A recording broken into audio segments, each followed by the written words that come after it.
দলের নাম ভাঙিয়ে কেউ চাঁদাবাজি করলে তাকে পুলিশে ধরিয়ে দেওয়ার আহ্বান জানিয়েছেন বিএনপি মহাসচিব মির্জা ফখরুল ইসলাম আলমগীর।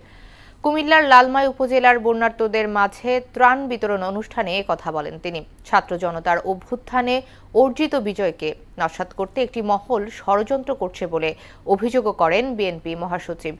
নির্বাচনের সুন্দর পরিবেশ তৈরি করতে বিএনপি নতুন সরকারকে সময় দিতে চায় বলেও জানান তিনি।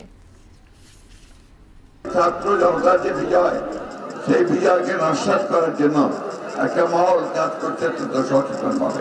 আমাদের কিছু কিছু লোকের নামে বিভিন্ন রকম কথা বলে পত্র পত্রিকায় বিএনপির ভাবমূর্তি নষ্ট করার চেষ্টা করছে। যদি কাউকে দেখেন যে চাঁদাবাজি করছে বা দখলদারি করছে, তাকে ধরে সাথে সাথে পুলিশে দেবেন। নতুন সরকার মাত্র 20-22 দিন বয়স হয়েছে, একে আমাদের সময় দিতে হবে যে সে যেন একটা সুষ্ঠু নির্বাচন করার মতো পরিবেশ তৈরি করতে পারে।